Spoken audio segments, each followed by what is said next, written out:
Diyos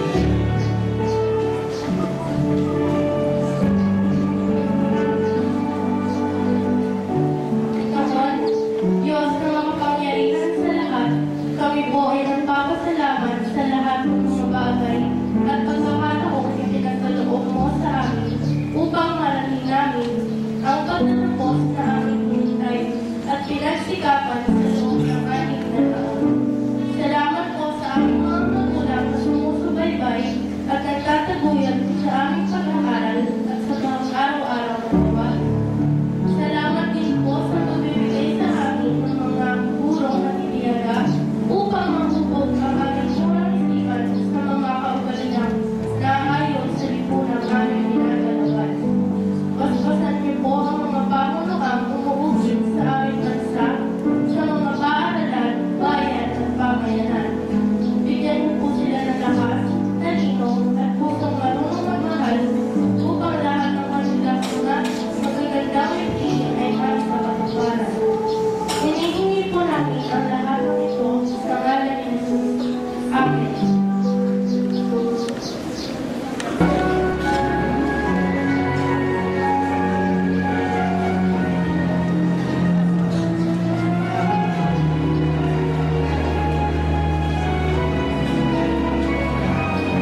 Ginang Valenzuela, Ginang Nerissa A. Espinosa, at pagtitibali ng ating taga-pamalahalang pansangay ng mga paaralan lungsod ng Valenzuela, Dr. Ferdinisa R. Mayari, nakakatawali ng ating tagapatid pansangay sa English, Ginang Bernardina Echaluce.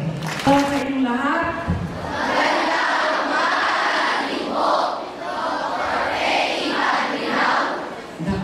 ang galing nga talaga mga pasado gagawin ng grade 6, ano? Pati yung aking lisensya na pasado na rin. Okay. Bago po sa aking tungkulin, ay bayaan po ninyong batiin at pasalamatan ko ang mga tao nasa tanghalan na nagbibigay dagdag dinalang ninin sa ating palatutunan ng pagkatapos ngayong umagang ito. Sisimulan po natin sa ating kapamilya, taga-DepEd, sa pangunguna ng ating mabait at masipag na Division Superintendent Dr. Ferdinisa Mayari, nakakatawanin ng ating masipag at matalinong Division Supervisor sa Ingles, Ginang Bernardina Echaluce. Nandito rin po sa tanghalan ang ating District Supervisor ng Central District at nanunungkulang Principal ng Kanumay Elementary School, Ginang Nerissa A. Espinosa. Ang ating po kasamahan ng punong guro sa malayo pa po, Bignay Elementary School, Ginang Adelpa Lustanyas. Kapatid po niya, ang taga-punturning, Ginang Adelia Magyari. At kasama din po nila si Binibining Gloria Morelos ng Lingunan Elementary School. Mga kailang mga principal, meron pa kami isang graduation na patong-patong na graduation ngayon. At napakasipag po. Dagdag trabaho lang, walang dagdag sweldo ang ating pinagpipitaganan. Pangulo ng General PTA natin sa Malinta, Ginoong Hubert Tolentino.